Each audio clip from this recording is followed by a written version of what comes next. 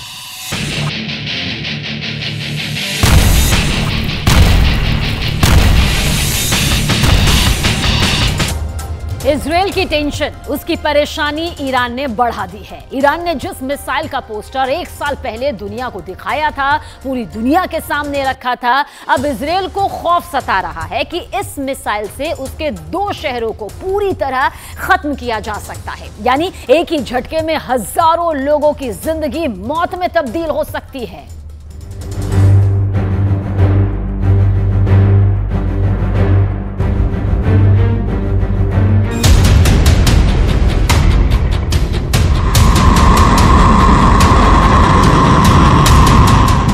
सन्नाटे को चीरती मिसाइल का शोर हुआ।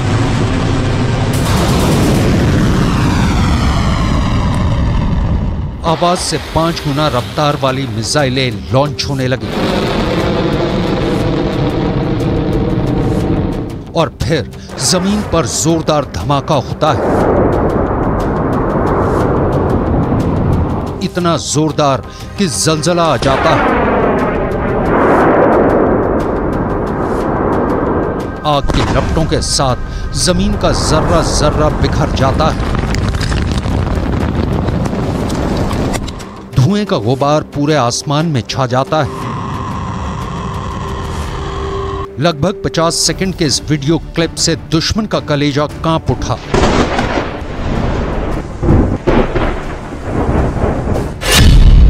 पहली मिसाइल,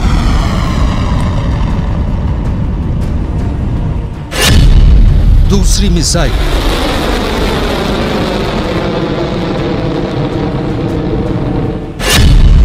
तीसरी मिसाइल, एक के बाद एक 3 मिसाइलें टारगेट पर छोड़ी जाती हैं और फिर तीनों अपने टारगेट पर कुछ इस तरह गिरती हैं।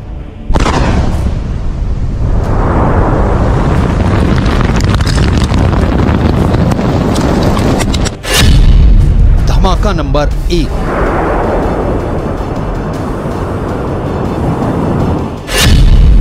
धमाका नंबर 2,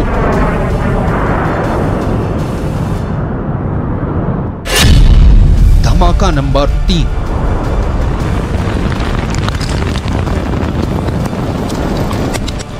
धमाका ईरान में किया गया, लेकिन इसकी आवाज तेल अवीव तक पहुंची। इस ब्लास्ट का शोर हजारों किलोमीटर दूर व्हाइट हाउस में भी सुना गया। इतना जोरदार धमाका था कि नेतन्याहू और बाइडेन का दिल बैठ गया।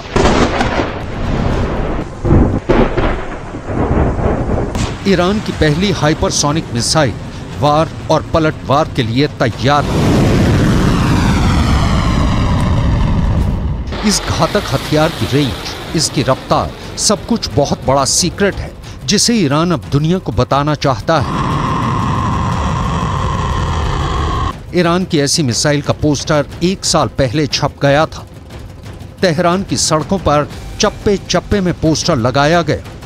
पोस्टर में मिसाइल की फोटो, साथ में टारगेट का नाम फारसी और हिब्रू में पोस्टर में लिखा था। 400 सेकंड में टारगेट तेल अवीव ध्वस्त। यह है ईरान की फतह 2 मिसाइल, रेंज 1.5 से 2000 किलोमीटर। यानी ईरान से इजराइल तक यह हमला करेगी और इसे रोकना नामुमकिन होगा।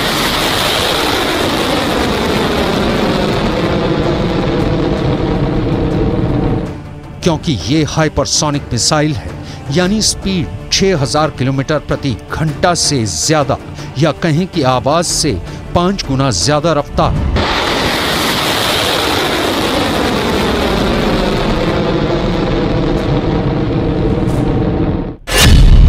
फतह का फारसी में मतलब होता है विजेता, और ईरान इसी नाम के जरिए नेतन्याहू को एक संदेश देना चाहता है।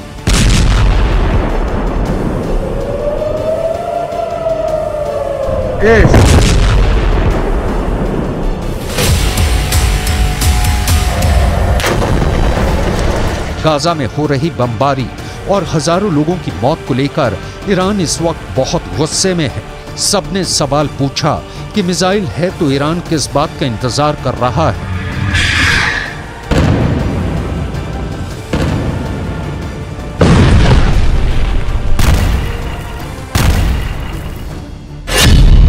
ये बात साफ है कि फतह का टारगेट इजराइल है। पिछले साल नवंबर में ईरान की इस्लामिक रिवॉल्यूशनरी गार्ड कोर यानी IRGC ने दावा किया था कि उसने एक ऐसी हाइपरसोनिक मिसाइल बनाई है जो महज 7 मिनट के अंदर इजराइल को तबाह कर सकती है। यानी इजराइल को सिर्फ 400 सेकंड में बर्बाद करने का दावा किया गया और अब फतह 2 सबके सामने है।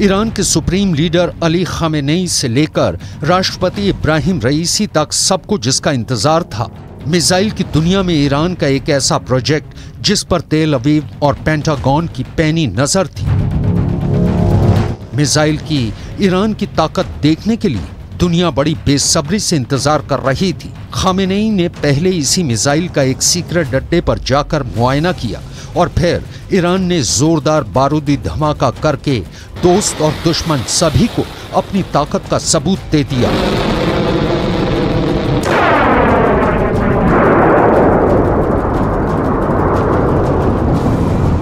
ईरान की पहली हाइपरसोनिक मिसाइल बनाने की सुगबुगाहट पिछले 1 साल से हो रही थी। 6 जून 2023 की तारीख ईरान के इतिहास में पत्थर पर लिखी इबारत बन गई, क्योंकि तब ईरान ने अपने राष्ट्रपति इब्राहिम रईसी की मौजूदगी में पहली हाइपरसोनिक मिसाइल बनाने का दावा किया। इसे पहली बार दुनिया के सामने पेश किया। मिसाइल का नाम रखा फतह। ये नाम ईरान के सुप्रीम लीडर अली खामेनेई ने दिया है।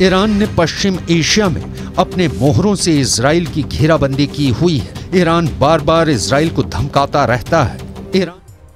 देखिए, इस बीच सबसे बड़ा सवाल यह है कि महायुद्ध कंट्रोल कौन कर रहा है, और साथ ही इस बीच यूक्रेन युद्ध में गाजा का कनेक्शन भी सामने आ गया, जिसका सबसे बड़ा झटका यूक्रेन के राष्ट्रपति ज़ेलेंस्की को लगा। यूक्रेन और गाजा के महायुद्ध में 3 ऐसी बातें हैं जिसका फायदा बड़ा जो है वो सीधे सीधे पुतिन को हुआ है।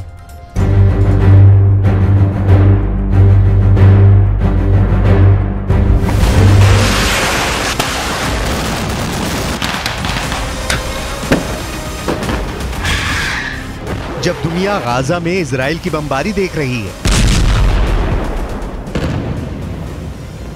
जब दुनिया गाजा में 13,000 मौत देखकर हैरान है,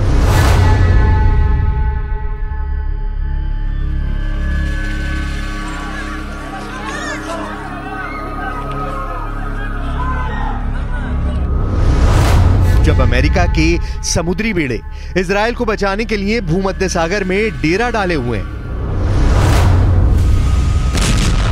पश्चिम एशिया में जंग के नए नए फ्रंट खुलने लगे हैं। हालात ऐसे हैं कि दुनिया को परमाणु हमले से लेकर वर्ल्ड वॉर शुरू होने का डर सता रहा है।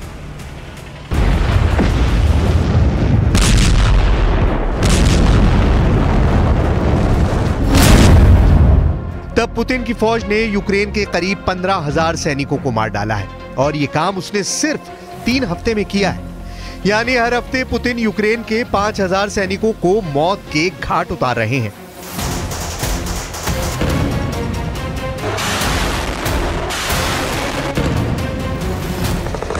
मतलब साफ है कि गाजा की गलियों में हमास और इजराइल के युद्ध के बीच एक जंग ऐसी भी है जिससे पूरी दुनिया का ध्यान भटक चुका है। लेकिन यूक्रेन में रूस जो कहर बरसा रहा है, उसको रोकने वाला ना अब अमेरिका बचा है ना ही नेटो। यूक्रेन में इस वक्त तबाही इस पैमाने पर हो रही है कि ज़ेलेंस्की के पैरों तले जमीन कब खिसकेगी उनको भी नहीं मालूम। Все попытки ВСУ провести десантную операцию на Херсонском направлении не увенчались успехом. Благодаря упреждающим и профессиональным действиям наших военнослужащих, части морской пехоты и сил специальных операций украинских войск несут колоссальные потери. Всего с начала месяца противник потерял свыше 13 700 человек, порядка 1800 единиц. पुतिन का तूफान हमास के हमले के बाद खामोश हो जाएगा, ऐसा बाइडेन सोच रहे थे, लेकिन रूस ने मौके पर चौका लगा दिया है। पश्चिम एशिया में युद्ध वाली आपदा को पुतिन ने बहुत बड़े अवसर के रूप में लिया और अब ज़ेलेंस्की की सेना चारों खाने चित नजर आ रही है।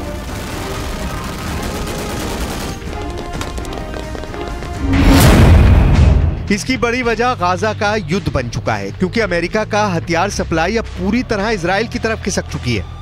जो हथियार अमेरिका यूक्रेन भेजता रहा है, यानी तोप, गोले, बम, बारूद, सब कुछ अब इजराइल की तरफ जा रहा है। इजराइल इस वक्त गाजा पर 24 घंटे बमबारी कर रहा है और उसके हथियार खत्म हो रहे हैं। यही वजह है कि इजराइल को फंसा देखकर अमेरिका ने अपने हथियार गोदाम इजराइल के लिए खोल दिए हैं। यही वजह है कि यूक्रेन युद्ध को चलाने वाली अमेरिका की मशीन ठप पड़ चुकी है या फिर इजराइल के लिए गोले बारूद का उत्पादन कर रही है।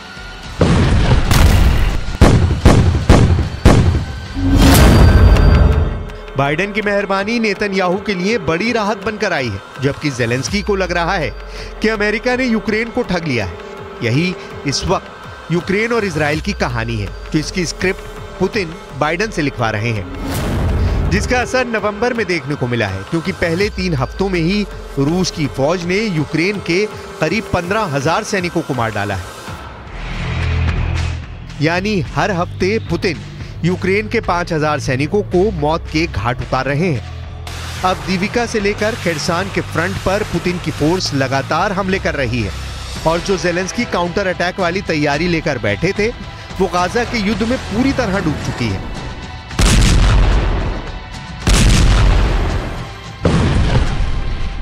Российских войск продолжают успешно вести активную оборону, уверенно удерживают рубежи на всей линии боевого соприкосновения, постепенно улучшая свое положение. Противнику непрерывно наносится огневое поражение, не позволяющее ему.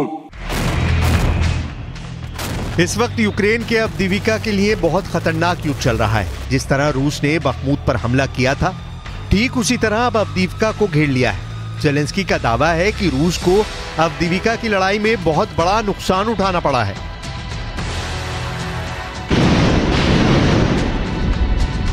Росія вже втрачає під Авдіївкою і солдатів, і техніку швидше та масштабніше, ніж, зокрема, під Бахмутом. Витримувати цей їхній натиск надзвичайно складно. І кожен наш воїн, який тримає позиції, кожен наш воїн, який виконує бойові завдання, саме там заслуговує на надзвичайну нашу вдячність. ज़ेलेंस्की और उनकी फौज के दावे हमेशा हैरान करते आए हैं। यूक्रेन का ताजा दावा यह है कि युद्ध में रूस के 3,20,000 सैनिक मारे जा चुके हैं। हालांकि खुद बाइडेन ने इन आंकड़ों को कभी गंभीरता से नहीं लिया। यूक्रेन का दूसरा दावा यह है कि रूस के 5,500 टैंक तबाह किए जा चुके हैं, यानी पुतिन की 70% टैंक पावर खत्म हो चुकी है। यूक्रेन का दावा है कि रूस की 10,000 बख्तरबंद गाड़ियां तबाह की जा चुकी हैं, यानी पुतिन का 80% नुकसान हो चुका है।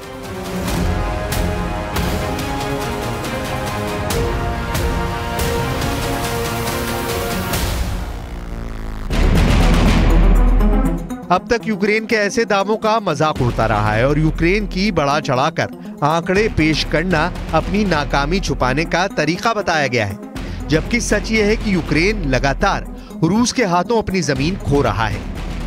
इस बीच ज़ेलेंस्की ने बड़ी हिम्मत दिखाई है। ज़ेलेंस्की ने अपनी राजधानी कीव में खुले आसमान के नीचे आकर एक वीडियो स्टेटमेंट जारी किया है। ज़ेलेंस्की को मालूम है कि पुतिन जब चाहें उनके ऊपर मिसाइल से हमला कर सकते हैं, लेकिन ज़ेलेंस्की ने इस बार रिस्क लिया और यूरोपियन यूनियन में शामिल होने की चाहत के साथ उन्होंने दुनिया को बताया है कि वो रूस के खिलाफ खामोश नहीं बैठेंगे। Рік за роком, крок за кроком ми робимо все, аби у колі зірок на прапорі ЄС, що символізує єдність. Єдність народів Європи сяяла і наша зірка – зірка України. 20 років тому це була романтична мрія. 10 років тому – амбітна мета. Сьогодні це реалії. फरवरी 2022 में शुरू हुआ यूक्रेन का युद्ध जब खत्म होता नजर नहीं आ रहा था, तब 7 अक्टूबर 2023 को इजराइल पर हुए हमास के हमले ने जैसे पूरी दुनिया पलट दी। इजराइल फेल हो गया, अमेरिका हैरान रह गया और फिर नेतन्याहू ने नॉन स्टॉप बमबारी वाला युद्ध शुरू कर दिया। इजराइल इस वक्त पीछे हटने को राजी नहीं है और वो हमास पर जवाबी हमले के नाम पर गाजा पर अंधाधुंध बमबारी कर रहा है।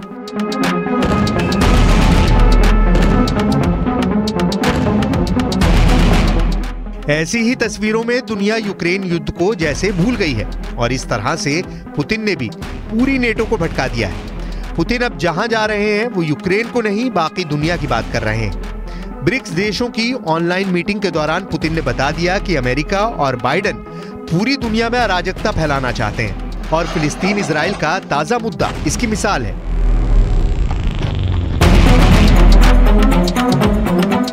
Изгнание мирного населения и разразившаяся гуманитарная катастрофа вызывают глубочайшую обеспокоенность. Только что коллега говорил о гибели большого количества детей.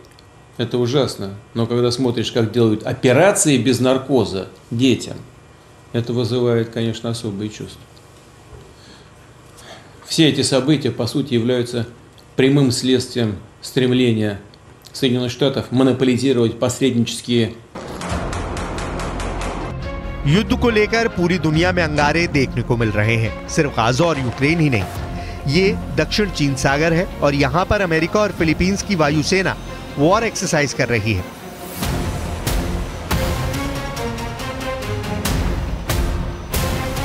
ताइवान के करीब अमेरिका और फिलीपींस के जहाज उड़ रहे हैं। जाहिर है कि इस पेट्रोलिंग का मकसद सिर्फ और सिर्फ चीन को डराना है ताकि शी जिनपिंग ख्वाबों में भी ताइवान के बारे में ना सोचें। यह है फिलीपींस की वायुसेना का F-50 लड़ाकू विमान, जिसके पीछे पीछे है अमेरिकन F-15 फाइटर जेट।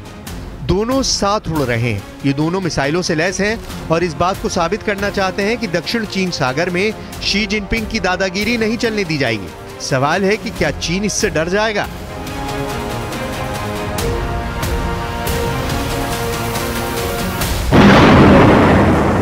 कुल मिलाकर युद्ध के शोले दुनिया के हर कोने में भड़के हुए हैं। यूक्रेन के बाद गाजा में चिंगारी बहुत बड़ी आग बनकर अपने अपने इलाकों को जला रही है। अब फिक्र की बात है कि क्या बाकी दुनिया इससे बची रहेगी।